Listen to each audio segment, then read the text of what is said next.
People talk about the state of today's game and movie industry, and they always say that there's too many reboots, remakes, remasters, remixes, prequels, sequels, and side squels, and I can't blame them. When you look at the release schedules of movies and games, there really is a lack of original IP or intellectual property. There's a remake of The Magnificent Seven, Point Break, Gears of War, System Shock, Modern Warfare, the list goes on and on.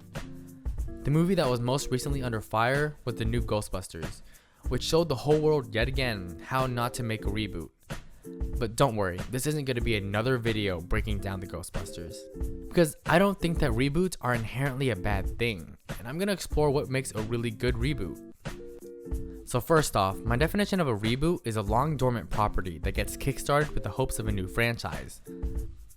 This differentiates from a remake because a remake is essentially the same exact thing as the original, except with a new coat of paint. So for example, Total Recall is a remake of Total Recall. It lifts almost everything directly from the original movie. Man of Steel, on the other hand, is a reboot because it's a different franchise with a different director and a different cast and universe from the Superman movie that preceded it. So what do reboots need to do to be good? First, the reboot has to understand the core appeal of the originals. It has to acknowledge and study the cultural, social, and political climate that the original was created in. Even though the movie wasn't very good, the RoboCop reboot does introduce a few ideas. The new one is created in a post-9/11 world, so it does slightly touch upon things like drone warfare and corporatocracy. Some reboots acknowledge the past by actually emulating the classics. What I mean by this is that it takes the general structure of the original and refines the formula.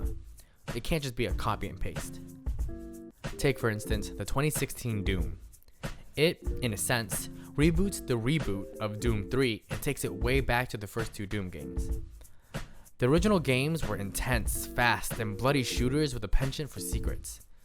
The newest Doom expands on that by adding upgradable guns to the action and more expansive level design to motivate players to explore to find those hidden secrets. The secrets are built into the flow design, as when you get secrets, you get more upgrades for your guns. A few other game franchises that take it back to basics are Rayman, Donkey Kong Country, and Mortal Kombat. Star Wars The Force Awakens does this too by emulating A New Hope. However, it goes a step farther because it's also a sequel with the original cast returning. That's something a lot of film reboots do. Do a really loose prequel/sequel and reference the originals with little Easter eggs or cameos and roles from the original cast members. One of my favorite that utilizes this is the Planet of the Apes prequels.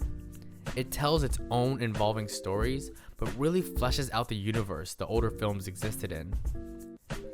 Other fantastic reboot quels are the new X-Men, 21 Jump Street, and Star Trek. But reboots don't just have to look to the past to be successful. They should also look forward and add completely new things into the mix. Some game franchises reboot by changing the entire game design, mechanics, and all. The original Fallout games are post-apocalyptic isometric RPGs. When Bethesda Softworks took over the reins, they updated it for the modern day with a first-person point of view and huge blockbuster set pieces. Finally, the new reboot should add in an interesting new vision or perspective onto the existing property. Because if it doesn't, why make it in the first place when the original already exists? Casino Royale rebooted the James Bond franchise after the critical failure of the schlocky Die Another Day. Casino Royale was a Bond for the modern times. He was swift, brutal, and existed in a dark and grounded world. Other franchises that did this were Batman with Batman Begins, and Wolfenstein with The New Order. I know that the game and film industry will never stop using old IP because it's dependable. It makes the shareholders feel safe under the existing property. If they're gonna do it anyways, might as well make them great, right? Thanks for watching.